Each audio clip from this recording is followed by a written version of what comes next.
A secretive group of advanced and experimental aircraft known as X-planes are quietly maturing towards changing the way we see and leverage aviation technology the world over. These aircraft, being developed by a combination of Defense Department insiders and America's leading aerospace contractors, offer us a tantalizing glimpse into the future of air power. Let's talk about the modern era of X-planes. I'm Alex Hollings, and this is Air Power.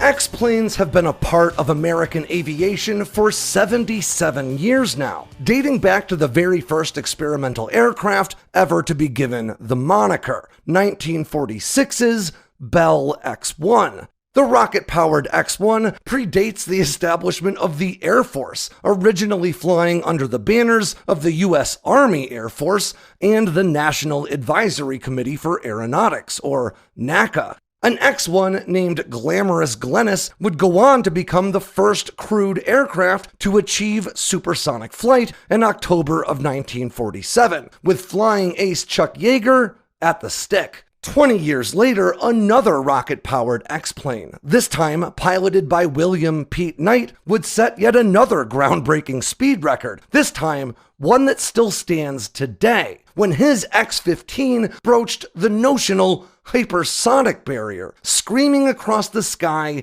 at Mach 6.7. But X-planes aren't just about speed. In 1984, the backward-winged Grumman X-29 became the most unstable aircraft ever built. This aerobatic aircraft design didn't catch on because of a number of complications, but its innovative digital fly-by-wire flight controls and its use of advanced lightweight composite materials would go on to become standard fare in both tactical and commercial aircraft designs to follow.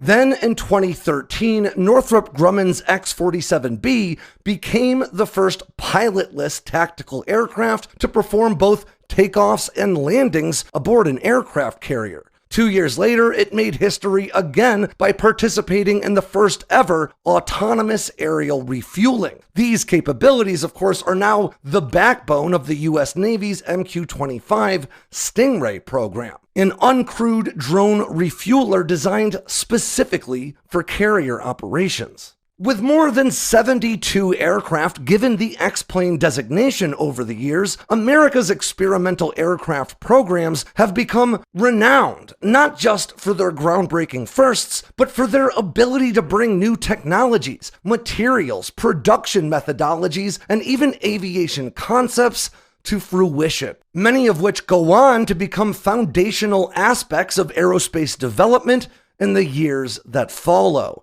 And armed with that understanding, it's tough not to get a little bit excited when we look at the X-planes in development today. Because in a real way, it's like peering through the looking glass at what aviation technology very likely will become in the years ahead. So let's run through 4 X-planes in active development as we speak, as well as their intended outcomes and what implications they may have for aviation in general, and of course, air power in particular. And we'll start with DARPA's X-65 Crane, which is short for Control of Revolutionary Aircraft with Novel Effectors. Put simply, Crane aims to eliminate the need for primary moving flight control surfaces, things like ailerons, rudders, and elevators on aircraft. Now that may sound kinda dry, but if you're familiar with aviation technology, you probably already realize that this is a huge deal. It could really lead to the biggest shift in aircraft design since the inception of stealth more than a half century ago. The entire Crane program is built upon the concept of active flow control, which put very simply means using a variety of technological systems to replace the moving flight control surfaces that we currently use to manage airflow over an aircraft and in turn, the direction that it flies. Instead, active flow control relies on using one or more systems to do the same job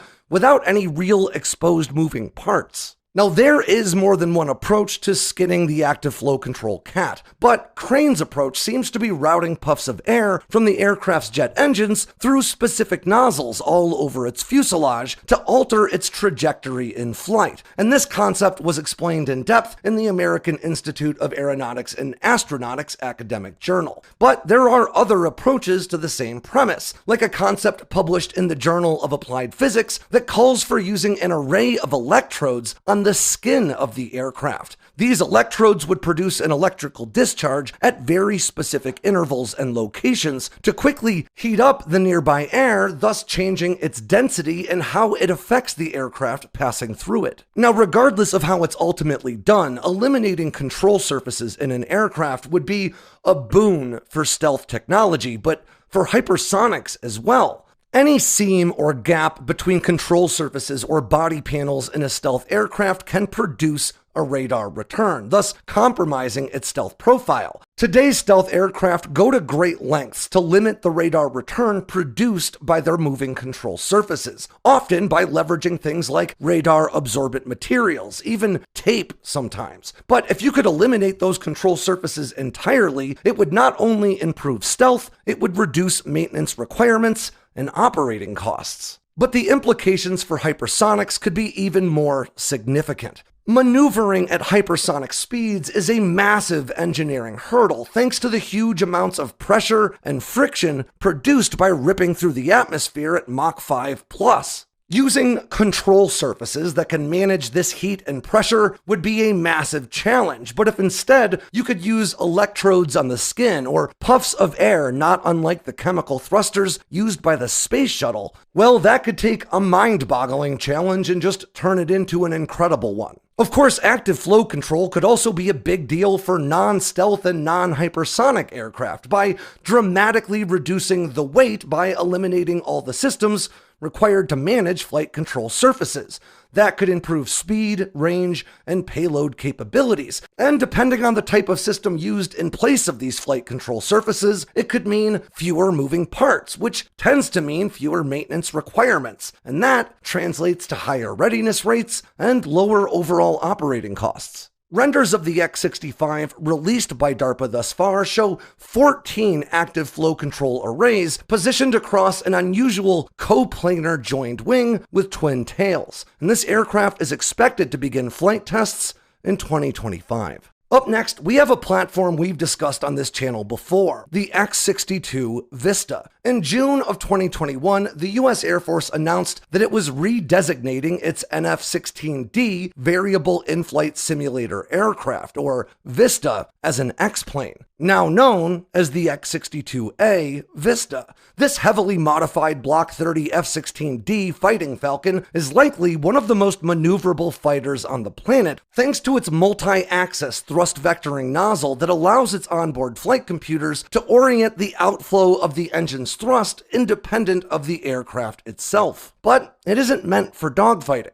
Instead, the aircraft's unique onboard flight control system leverages those thrust vectoring capabilities to make this aircraft fly like any other jet in service today. In other words, from inside the cockpit of the X-62, it can feel like you're flying anything from a big and sluggish B-52 to a quick and nimble F-22 Raptor, and really anything in between. But what earned the Vista its new X-plane status wasn't its ability to mimic other aircraft. It was its ability to quickly accommodate artificial intelligence. In 2021, the Vista Simulation System, or VSS, flight control computer was completely replaced with a new one called System for Autonomous Control of Simulation, or SACS. Put simply, this system allows for the rapid installation of algorithm-based AI agents, as they're called, to not only test artificial intelligence fighter pilots, but to let these AI agents fly alongside real human operators in the cockpit. Now, the benefit of this effort is twofold. First, it's to provide a variety of artificial intelligence systems with real-world flight experience, learning directly from genuine fighter pilots. And second, it's to help the Air Force learn how to develop trust between human pilots and their AI-enabled co-pilots and wingmen. In February of this year, the Air Force announced that its X-62 Vista had not only been flying under AI control, but had successfully completed a series of air combat exercises over a 2-week span last December. Perhaps just as importantly, the aircraft was able to quickly swap between different AI agents developed by different firms during this testing, allowing for more rapid maturation of multiple AI models. The broader AI teaming effort of the US Air Force is disconcertingly called Skyborg, and it's continuing to progress thanks to these early successes with the X-62, with the Air Force now incorporating similar AI pilot agents into 6 more F-16s that are equipped with a full suite of modern combat systems.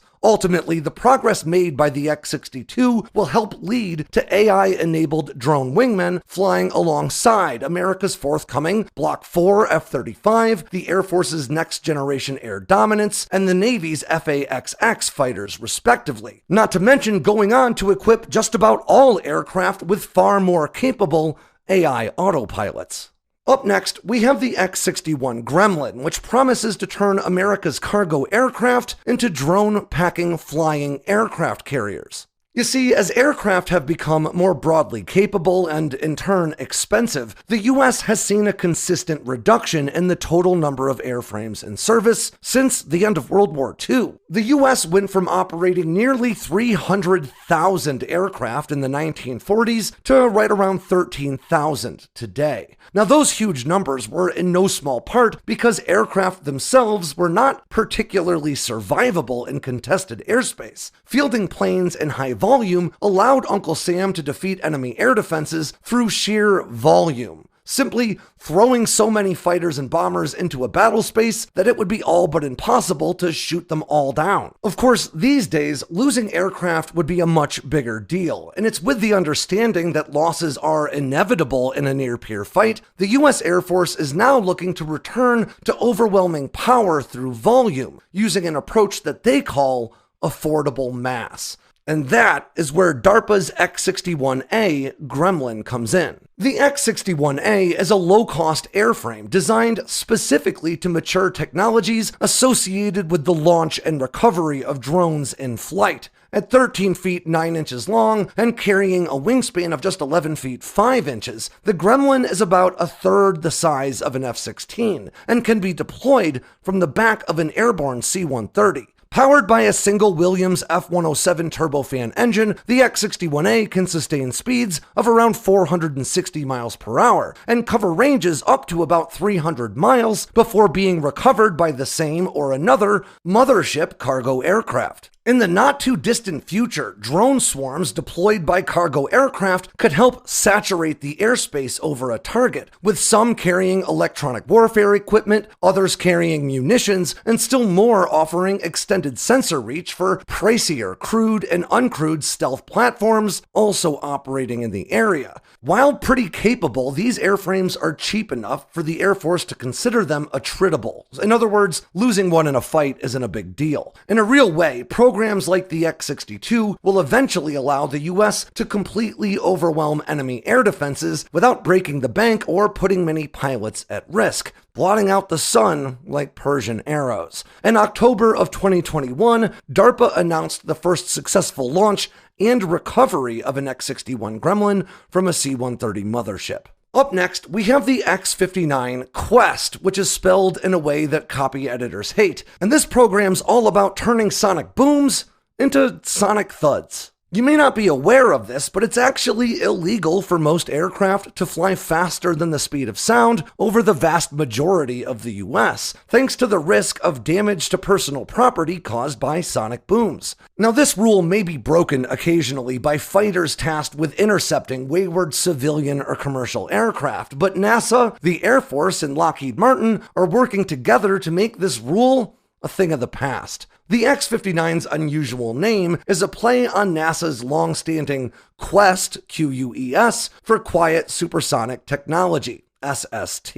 But to understand what makes the Quest special, we need to understand sonic booms. As an aircraft flies forward in the atmosphere, it creates pressure waves both ahead and behind it, not all that different from the wake created by a boat. These pressure waves travel at the speed of sound, so as an aircraft approaches that barrier, these pressure waves are compressed in front of the aircraft until they merge into a single shock wave that produces a sonic boom. Now, sonic booms sound a lot like a thunderclap to anyone down below, and the intensity and width of a sonic boom is dictated by the physical characteristics of the aircraft and how it interacts with the air it's passing through. The X-59 Quest aims to reduce that boom to a sonic thud, making supersonic flight feasible over populated areas. If successful, the X-59 effort could result in commercial and military aircraft that can regularly exceed the speed of sound over any populated region, shortening travel times significantly. Now, the value for this is often discussed in terms of commercial travel and logistics, but the truth is this program could also have some real defense implications.